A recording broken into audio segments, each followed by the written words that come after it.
저희가 지난주일부터 누가복음 말씀을 듣기 시작했습니다. 누가는 이방인이었고요.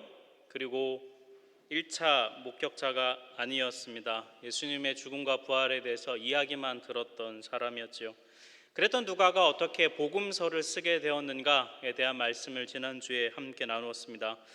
누가는 그가 듣고 수집했던 예수에 대한 전승을 모아서 객관적이고 철저하게 조사하였어요. 그래서 선별한 자료를 모아서 성령의 영감 속에 누가복음을 기록하였죠. 오늘은 이 누가가 자신의 복음서의 내용의 시작을 어떻게 하고 있는지에 대한 말씀을 함께 들으려고 해요. 그리고 오늘 우리에게 주시는 말씀이 무엇인지를 함께 여러분과 나누고자 합니다. 여러분, 누가가 시작한 복음의 이야기는 분명히 복음서의 주인공은 예수님임에도 불구하고 누가는 예수님에게서 그 이야기를 시작하지 않고 있어요. 누가는 자신이 그 수집했던 자료 중에서 예수님보다 앞서 태어난 한 인물인 세례 요한, 그리고 특별히 오늘 본문에선 그의 부모인 사가랴와 엘리사벳에 대해서 이야기하고 있어요. 이 성경에 기록된 사가랴와 엘리사벳에 대한 내용의 설명이 있는데, 오늘 본문 앞에 나오는 내용을 볼 때 한 4가지 정도로 압축해서 설명을 드릴 수 있겠습니다. 사가랴와 엘리사벳에 대한 첫 번째 내용은 이 누가복음의 시대적인 배경이에요. 1장 5절 말씀을 보면 유대왕 헤롯 때에라고 설명하고 있어요. 이 헤롯은 소위 말한 헤롯 대왕인데 예수님 태어날 때의 그 헤롯이 맞습니다. 기원전 37년부터 기원 후 4년까지 약 40년 정도 이 유대 땅을 통치했던 왕이에요. 이 헤롯은 굉장히 잔혹했던 사람으로 알려져 있고요. 그리고 역사적인 기록에 따르면 이 헤롯은 이두메, 즉 에돔 출신이었습니다. 그러니까 유대인이 아니었다는 얘기죠. 그러다 보니 이 헤롯은 유대인들의 그 환심을 사기 위해서 성전을 굉장히 화려하고 멋지게 건축을 하였어요. 그래서 유대인들의 민심을 잘 다스려야만 로마 정부로부터 계속해서 자신의 통치권을 유지할 수 있었기 때문이에요. 그래서 당시 헤롯 때라고 얘기하는 것에서 우리가 알 수 있는 건 뭐냐면, 이 헤롯 때의 성전은 굉장히 화려하였지만 그럼에도 불구하고 참 신앙의 본질에 있어서는 결코 화려하지 못했던 그런 죽은 것 같은 시대가 바로 이 헤롯 시대였다는 것입니다. 두 번째로 사가랴와 엘리사벳은 제사장 가문 출신이었습니다. 1장 5절에 보면 아비야 반열에 제사장 한 사람 있었으니 이름이 사가랴고 그의 아내는 아론의 자손이니 엘리사벳이라. 이 제사장은 성경의 내용대로 따르면 세습직이에요. 그러니까 사가랴가 조상 대대로 제사장 집안인 것이고요. 그리고 그 아내 엘리사벳 역시 대제사장 아론의 후손이기 때문에 그 역시 제사장 집안입니다. 여러분, 제사장의 주된 역할이 무엇인가요? 제사장의 주된 역할, 그의 주된 직무는 바로 제사를 드리는 것이죠.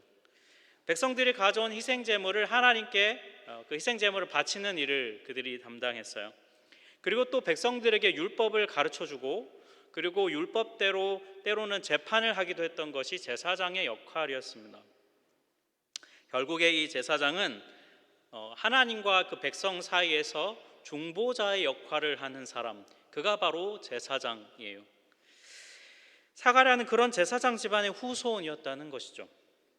세 번째로 사가랴와 엘리사벳은 의로운 사람이었습니다. 1장 6절 말씀을 보면 이 두 사람이 하나님 앞에 의인이니 주의 모든 계명과 규례대로 흠이 없이 행하였더라. 당시에 의인이라고 이렇게 표현하는 것은 뭘 얘기하는 거냐면, 이 두 사람이 하나님의 계명, 율법을 정말 지키기 위해 최선을 다했다라는 것을 의미합니다.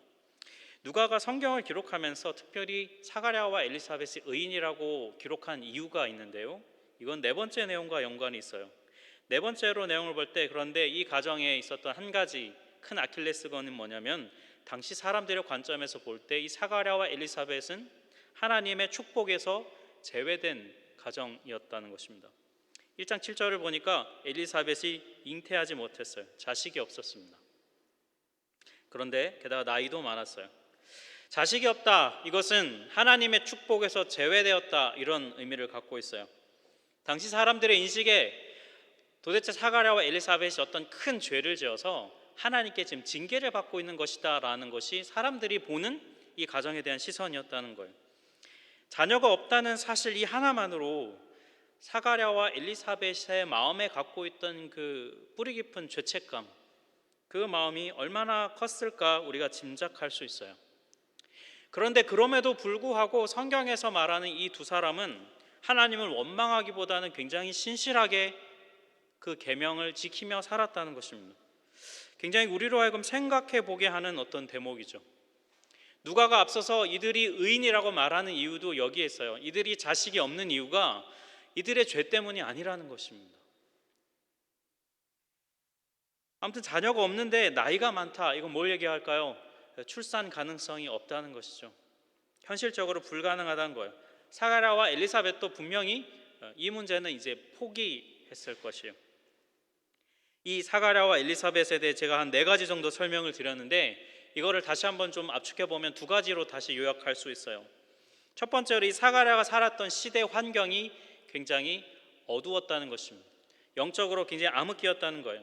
성전은 겉보기에 굉장히 화려하고 멋졌는지는 모르지만 참 진실하게 하나님을 찾고 하는 사람들은 별로 없던 시대, 하나님의 임재나 하나님의 말씀이 없던 시대가 바로 이 시대였어요. 게다가 또 정치적으로 암흑기였습니다. 이 시대는 이방인인 로마의 지배를 받고 있었기 때문에 자신의 주도권을 잃어버린 이스라엘 백성들이 그렇게 살았던 현실이었어요. 그러니까 시대적인 환경을 보면 전혀 소망이 없는 그런 시대였다는 것입니다. 게다가 두 번째로 시대뿐만이 아니라 사가랴 개인의 삶을 봐도 어둠이 있었어요. 아이를 낳지 못해서 그 자체가 중요하다기보다 더 깊은 의미, 하나님의 축복에서 제외됐다고 하는 것, 하나님의 복을 받고 있지 못하다고 하는 것, 그것이 이들로 하여금 하지만 더 나아질 개선의 여지가 없는, 나이가 많아서 회복할 수 없는 그런 소망이 없는 상태. 그러니까 외적으로나 내적으로나 소망을 품기 어려웠던 그런 시대의 삶. 그런 상황에 있는 사가랴와 엘리사벳에 대한 성경의 평가는 그들이 의인이었다는 것이죠. 계명을 지키면서 살았다는 것입니다. 그리고 이 모습은요, 우리에게 큰 도전을 줍니다. 우리가 신앙생활하면서 여러분의 신앙생활을 하면 한번 돌아보셨으면 좋겠는데요. 나의 신앙생활 인도하고 이끄는 것이 계명인가요? 아니면 분위기인가요? 남들은 아무도 하지 않는데 나 혼자서 주의 말씀을 지키겠다고 막 발버둥 치는 삶을 여러분 사실 수 있겠습니까? 아니면 주변 성도들이 그냥 다 하니까 분위기를 보니 나도 나와야 될 것 같고 나도 해야 될 것 같아서 하고 계신가요? 생각보다 우리의 신앙생활이요, 분위기에 굉장히 많이 좌지우지됩니다. 무슨 말이냐면 우리의 신앙생활의 기준이 하나님이 아니라 사람에게 있다는 것입니다. 물론 우리가 사람이어서요, 하나님보다 사람에 의해 마음이 움직여질 때가 훨씬 많은 것은 사실이에요. 우리의 연약함이기도 하죠. 하지만 그럼에도 불구하고 세상과 사람들이 진실되게 하나님을 찾지 않는 그때에도 우리는 진실되게, 나만은 진실되게 하나님을 찾을 수 있을까요? 우리 안에 그런 믿음이 있을까요? 선지서를 읽어보면요, 하나님께서 이스라엘에게 죄 때문에 심판하시겠다 이런 말씀을 많이 하시는데요, 거기에 꼭 이렇게 나오는 내용들이 있어요. 무슨 내용이 나오냐면 내가 너희 중에 의인이 몇 명이라도 있으면 내가 심판하지 않겠다 라는 말씀을 하세요. 무슨 말인가요? 의인이 없다는 것입니다.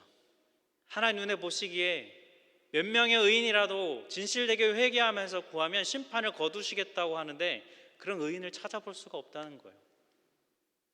그러는 만큼 우리는 하나님보다는 대세를 따른다는 거예요. 사람들의 삶을 보면서 우리도 그렇게 살아간다는 것이죠. 여러분, 진짜 하나님을 따르려고 이 시대 속에서 하나님의 계명대로 살아가려고 살아가다 보면요, 되게 외로울 때가 많습니다. 사람들은 전부 다 오른쪽으로 가는데 나만 왼쪽으로 가는 것 같을 때 여러분 기분이 어떨까요? 외롭고 두렵고 막 그래요. 하지만 그럼에도 불구하고 하나님은 그런 모든 시대 속에서 왼쪽으로 가는 그런 사람을 하나님은 찾으십니다. 그리고 그런 자들을 통하여서 하나님은 당신의 복음의 비밀을 이 땅에 알리기를 원하세요. 여러분, 신앙생활 하시면서 단 한 번도 하나님의 길을 따르는 문제 때문에 외롭고 두려운 감정을 느끼시지 못했다면 한번 생각해 보셔야 돼요. 나의 마음 정말 진실한가? 나는 정말 대세가 아니라, 사람들이 아니라 계명을 따르고 있는가? 늘 그런 것은 아니거든요, 여러분. 늘 그런 건 아니에요. 하지만 하나님의 뜻에 순종하려고 하고 하나님의 뜻을 따르려고 살다 보면 반드시 어떤 벽에 부딪히는 부분이 있어요. 사람들의 가는 길과 다른 길을 가게 되는 어떤 지점들이 생깁니다. 그때 이 말씀을 기억하세요. 잠언 16장 25절이에요. 어떤 길은 사람이 보기에 바르나 필경은 사망의 길이다. 사람들이 다 간다고 해서 그 길이 옳은 길이 아니라는 것이죠. 사가랴는 시대 속에서 자신의 삶 속에서 소망이 없는 상황임에도 불구하고 의인으로 살아갔어요. 그 어려운 순간을 이기고 버티어서 하나님의 축복의 은혜로 자리로 나갔습니다. 하나님의 축복에서 제외되었다고 믿었던 자신의 삶에 하나님이 자신을 버리지 않았다는 것을 그는 경험하고 맛보았어요. 이 은혜가 우리에게도 있기를 소망합니다. 이렇게 계명을 따라서 의롭게 살아가는 사가랴에게 어느 날 주의 천사가 나타납니다. 1장 13절을 보니까 천사가 그에게 이르되 네 아내 엘리사벳이 네게 아들을 낳아 주리니 그 이름을 요한이라 하라. 이미 사가랴는 자녀를 얻는 것에 대해서 포기한 지 오래되었습니다. 왜냐하면 주의 천사가 이 말을 전했을 때 그 다음 반응을 보면 알 수 있어요. 1장 18절을 보면 사가랴가 천사에게 이르되 내가 이것을 어떻게 알리요? 내가 늙고 아내도 나이가 많으니이다. 이 반응을 보니까 이미 포기했어요. 사가랴가 만약에 젊고 출산의 가능성이 충분히 있었다면 이 말씀을 들었을 때 감사합니다, 아멘으로 화답했을 거예요. 하지만 현실적으로 도저히 가능성 없는 얘기를 지금 주의 천사가 하고 있으니 이렇게 대답을 하는 것이죠. 본문에서 이 장면이 벌어진 이 상황에 저는 좀 집중을 해보기를 원해요. 오늘 본문, 우리가 읽은 이 본문을 보면서 저는 한 가지 질문을 던졌어요. 그것이 무엇이냐면 왜 하필 하나님은 지금 사가랴가 성소에서 분향하는 이 상황에서 주의 천사를 통해 말씀을 전하고 계실까? 누가복음 1장 8절부터 9절에 따르면요, 사가랴는 성전을 섬길 순번이 되어서 성전의 성소에 들어가게 됐어요. 다윗 시대 때부터 제사장들은 순번을 정하여서 성소에서 섬기는 일을 감당했어요. 제사장들이 1년에 2번, 각 한 번당 일주일씩, 그러니까 1년에 2주일입니다. 성소에서 자신의 맡겨진 역할들을 감당했어요. 대체로 아침과 저녁에 드리는 번제를 드리는 그런 일들을 그들이 담당했습니다. 근데 여러 가지 역할이 있을 거 아니에요. 그래서 그 역할을 서로 나누어서 그 역할을 감당했는데 그 역할을 나누는 걸 어떻게 했냐면 제비를 뽑아서 그 역할을 맡았습니다. 총 4번에 걸쳐서 제비 뽑기를 해서 역할을 구분하는데 그 4번의 제비 뽑기를 할 때 그 4번의 역할 중에서 가장 거룩한 그 직무로 여겨졌던 것이 뭐냐면 바로 오늘 사가랴가 했던 분향하는 이 업무가 가장 거룩한 업무로 여겨졌어요. 왜 그랬냐면요, 분향단의 위치 때문이에요. 성소 안에 딱 들어가면 오른쪽에 진설병이 있고 왼쪽에 향초가 있고 가운데 정면에 보면 분향단이 위치하고 있어요. 근데 이 분향단은 성소와 지성소를 가르는 그 휘장, 큰 천막 커튼이 있는데 그 커튼 바로 앞에 분향단이 위치해 있었습니다. 그러니까 이 일반 제사장이 가장 지성소에 가깝게 갈 수 있는 때가 언제냐면 바로 이 분향할 때예요. 지성소에는 들어갈 수 없기 때문이죠. 최대한 가깝게, 최대한 가까이 지성소에 갈 수 있는 곳, 거기가 바로 분향하는 것이어서 제사장들이 제일 하고 싶어 했던 아마 그 직무였을 것이에요. 그래서 이 직무를 담당할 때 일주일 동안 제비 뽑기를 하는데, 한 번이라도 분향하는 그 직무를 감당했으면 그 사람은 다음번 제비 뽑기에서 제외할 정도로 서로 공평하게 이 업무를 맡았다는 것이죠. 근데 바로 그 직무에 사가랴가 제비 뽑기를 했는데 뽑힌 거예요. 사가랴가 이 거룩한 직무를 감당할 때 주의 천사가 그 앞에 나타났다는 것입니다. 여러분, 이건 뭘 의미하겠습니까? 1년에 딱 2번, 그것도 제비 뽑기를 해서만 결정될 수 있는 이 분향하는 이 시간에 하나님의 천사가 사가랴에게 나타났다고 하는 것은 하나님의 의도가 있는 것이죠. 어떤 의도겠습니까? 1장 9절부터 10절 말씀을 보면, 제비를 뽑아서 주의 성전에 들어가 분향하고 모든 백성은 그 분향하는 시간에 밖에서 기도했다. 제사장이 성소에 들어가잖아요. 그럼 분향단에는 이미 그 불이 붙어 있습니다. 그 분향단에 불을 꺼트리면 안 됩니다. 그러면 그 분향단에 있는 거기에다가 이미 준비되어 있는 곱게 그 빻은 향 가루를 그 분향단 위에 이렇게 뿌립니다. 그러면 어떻게 될까요? 연기가 타면서 향과 연기가 그 성소 안에 굉장히 자욱하게 되겠죠. 그러면 그 향과 연기가 점차 이렇게 올라가게 되겠죠. 하늘로 올라가게 됩니다. 그것이 뭘 상징하는 거냐면 바로 하나님께 올려드리는, 하나님이 보통 우리가 흠향하신다는 표현을 쓰죠. 하나님께 상달되는 것을 상징하는 것이 이 분향하는 것입니다. 그리고 제사장의 그 연기와 향과 함께 제사장은 뭘 하냐면 그 시간에 기도하는 거예요. 하나님께 기도를 올려드리는 시간이에요. 사가랴가 그 일을 하고 있었어요. 그리고 바로 그 순간에 하나님은 가브리엘 천사를 통하여서 하나님 당신의 메시지를 주고 계시죠. 왜 하나님은 이때 주셨을까요? 왜냐하면 사가랴가 그가 갈 수 있는 가장 거룩한 곳, 그가 갈 수 있는 최대한 거룩의 최대치의 장소, 그 성소에 갔을 때, 그리고 그곳에서 하나님께 가장 집중되어 있는, 가장 하나님께 마음을 열고 있는 그 때에 하나님은 사가랴를 만나길 원하셨다는 것입니다. 다른 때도 아니고 왜 하필 이때 나타나셨을까? 지금 이 순간이야말로 사가랴가 가장 하나님 앞에 마음을 활짝 열고 그분의 음성을 들을 수 있는, 명확히 들을 수 있는 그런 시간이기 때문에 하나님은 이때 나타나신 것이죠. 사랑하는 우리 성도 여러분, 사가랴와 같은 이 기도의 자리, 가장 거룩하고 은밀한 이곳에서 하나님의 음성을 듣는 이 은혜, 우리에게도 있기를 간절히 원합니다. 이 가장 하나님과 은밀한 시간을 보낼 수 있는 곳이 바로 이곳이에요. 아무도 없고 오직 사가랴 홀로 하나님 앞에 독대하고 있는 시간이죠.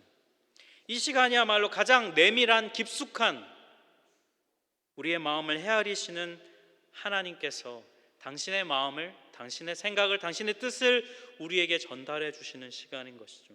그래서 하나님은 이 시간에 사가랴를 만나주고 계세요. 시편 141편 2절 말씀을 보면, 나의 기도가 주의 앞에 분향함과 같이 되며 라고 시편 저자가 고백해요. 나의 기도가 주의 앞에서 분향함과 같이. 여러분, 내밀한 기도의 시간을 가지셔야 합니다. 거기서 하나님과 마음을 나눌 수 있어야 돼요. 여러분, 우리가 일상을 살면서 우리의 마음이 하나님께 잘 집중하지 못해요. 우리의 영적인 집중력이 그렇게 대단하지 않습니다. 그런 말 들어보셨죠? 노동이 기도다. 어서 이렇게 멋있는 말은 막 들으셔가지고 하시는데, 그건 여러분 진짜 고수가 하는 얘기입니다. 대부분의 우리는요, 그렇게 영적인 집중력이 그렇게 좋지가 않아요. 기도라고 하는 물리적인 시간을 떼어서 하나님 앞에 우리의 몸을 무릎 꿇어 우리의 마음을 집중하여 드려 아버지 앞에 설 때에, 그때에 여러분 우리의 향한 하나님의 진짜 마음을 우리는 들을 수 있어요. 그 시간에 하나님께 우리를 내어 드려야 합니다. 하나님께서 나를 만나 주시는 그 시간을 여러분 만드셔야 돼요. 그래야 하나님과 친밀한 교제를 나눌 수가 있습니다. 하나님은 간절히 원하세요. 그리고 하나님은 오늘 본문을 보면 그때 멈추어졌던 기도가 회복되고 멈췄던 기도에 응답하고 계심을 우리는 볼 수 있어요. 그리고 그것을 넘어서서 사가랴 개인의 삶뿐만이 아니라 그를 통하여서 그의 민족, 그의 공동체 이스라엘, 그를 향해 사가랴가 진정 중보하는 자로 설 수 있도록 회복해 가고 계심을 우리는 볼 수 있습니다. 오늘 본문 우리가 읽었던 1장 13절 말씀을 보면 천사가 그에게 이르되 사가랴여 무서워하지 말라 너의 간구함이 들린지라 이렇게 말해요. 여기서 너의 간구함은 무엇을 의미할까요? 일단 사가랴 개인적으로 볼 때는 그가 자녀를 구하는 기도를 굉장히 오랫동안 했음에 틀림없습니다. 그죠? 아마도 이전에 젊었을 때 출산이 가능하다고 판단됐을 때까지 그는 아마 하나님 앞에 구했을 거예요. 하나님 자녀를 주십시오. 저가 축복에서 제외되지 않았다는 것을 주님 알게 해주십시오. 아마 사가랴와 엘사벳은 많이 오랜 기간 기도했을 거예요. 하지만 이미 말씀드린 대로 나이가 많아 출산이 불가능했기 때문에 어느 시점에선가 사가랴도 이 기도는 더 이상 하지 않았을 것입니다. 그런데 하나님은 그 사가랴의 오래전에 멈춘 기도가 응답되고 있음을 말씀하고 있습니다. 사가랴가 갈 수 있는 가장 거룩한 그곳, 가장 깊숙한 그곳에서 사가랴는 멈추었던 기도가 응답되고 있음을 경험하고 있어요. 그리고 오늘 이 너의 간구함이라고 하는 이 해석은 단지 사가랴 개인에게만 해당되는 것이 아니에요. 이 사가랴의 이 간구는 너의 간구함은 공동체를 위한 간구로도 해석할 수 있습니다. 앞서 말씀드린 대로 제사장은 민족을 위해 축복하며 중보하는 자라고 말씀드렸죠. 공동체를 위해서 사가랴는 분향하는 곳에서 기도했을 것이에요. 이 민족을 긍휼히 여겨 주십시오. 하나님, 이 민족을 향한 하나님의 메시지가 끊어진 지 400년이 되어가고 있습니다 라고 기도했을 것이에요. 왜냐하면요, 이 기도에 대한 응답이 바로 그에게 태어날 아들의 이름이 요한이기 때문이에요. 여러분, 요한이라는 이름 많이 들어보셨을 텐데 요한이라는 이름의 뜻을 아십니까? 요한이라는 이름의 뜻이 뭐냐면 여호와는 자비로우시다 이런 뜻입니다. 자비로우신 하나님 이런 뜻을 갖고 있어요. 이 1장 후반부를 보면요, 이 요한이라는 이름은 사가랴 집안에서는 대대로 쓰지 않던 이름이에요. 그런데 하나님께서 주의 천사를 통해서 요한이라는 이름을 주시는 것은 뭘 의미할까요? 내가 이 백성을 긍휼히 여기겠다. 하나님의 자비가 이 백성에게 임하고 있다는 것을 이 이름을 통해서 하나님은 말씀하고 계시죠. 본문 10절에서 우리 읽었는데요, 사가랴가 이 분향하던 시간에 밖에서는 기도하는 사람들이 있었습니다. 그들은 아마 성전의 여인의 뜰이라고 하는 곳에 모여서 기도하고 있었을 것이에요. 분향했던 제사장이 성전 밖으로 이제 성소 밖으로 나오면 그곳에서 기도하던 사람들이 제사장 앞으로 몰려듭니다. 그러면 이 성소에 들어갔다 나왔던 제사장이 그들을 향해 팔을 벌려 축복 기도를 해요. 그 축복 기도의 내용이 뭐냐면 민수기 6장에 나오는 대제사장 아론의 축복 기도입니다. 여호와는 네게 복을 주시고 너를 지키시기 원하며 여호와는 그의 얼굴을 내게 비추사 은혜 베푸시기 원하며 여호와는 그 얼굴을 내게로 향하여 드사 평강 주시기를 원하노라. 이 축복을 그때 하는 거예요. 하나님은 축복하는 자이고 중보하는 자인 제사장 사가랴의 집안에 요한이라고 하는 새로운 이름을 가진 한 아이를 태어나게 하셔서 뭘 하시는 겁니까? 이스라엘 민족을 긍휼히 여기고 계신다는 것을 하나님은 말씀해 주고 계세요. 주 안에서 존귀한 우리 하나교회 성도 여러분, 하나님은 여러분 한 사람 한 사람의 삶이 회복되기를 원하십니다. 그리고 회복시켜 가고 계시죠. 그리고 여러분, 중요한 것은 여러분 한 사람 한 사람의 삶의 회복을 통해서 하나님은 이 공동체를 회복하기를 원하십니다.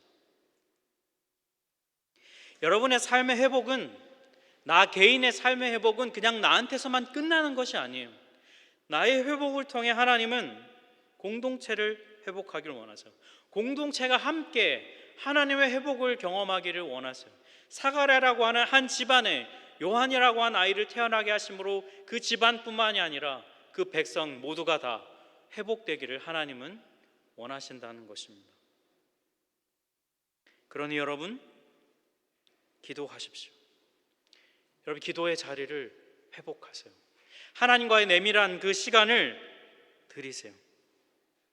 하나님은 분향하는 그 자리에서 사가랴 개인의 삶뿐만이 아니라 그의 회복을 통해 공동체가 회복되는 길을 열어주고 계세요. 우리는 모두 다 회복을 기다리고 있습니다. 우리 모두 다 회복의 삶을 꿈꾸고 있어요. 그렇다면 여러분, 기도하십시오. 눈에 보이는 상황에서 기도할 회복을 구하기보다 내 삶에서 회복을 이루어 가시는 하나님을 통해 거기에서 회복을 시작하십시오. 회복은 우리 안에서 일어나서 우리를 통하여 공동체와 세상으로 흘러가는 것이 하나님의 뜻입니다. 기도한다는 것은 하나님을 나의 주인으로 인정한다는 것을 몸으로 고백하는 행위예요. 기도의 시간과 장소를 정해서 무릎을 꿇고 마음을 열어서 하나님 앞에 은밀한 자리에 나아가 하나님의 이름을 부르십시오. 여러분, 나의 상황이 어떻든지 간에, 시대의 환경이 어떻든지 간에, 다른 사람들의 생각과 견해가 어떠하든지 간에 여러분, 모든 상황 속에서 기도하십시오. 우리 주님은 그 자리에서 우리를 회복하기를 원하세요. 우리의 끊어진 기도가 회복되기를 원하시고, 우리의 끊어진 기도를 통해 하나님 응답하기를 원하시고, 좌절하고 낙심한 우리가 일어나서 중보하는 자로, 축복하는 자로 세워지기를 하나님은 원하십니다. 기도 속에서 이 회복을 누리시기를 주님의 이름으로 축복합니다.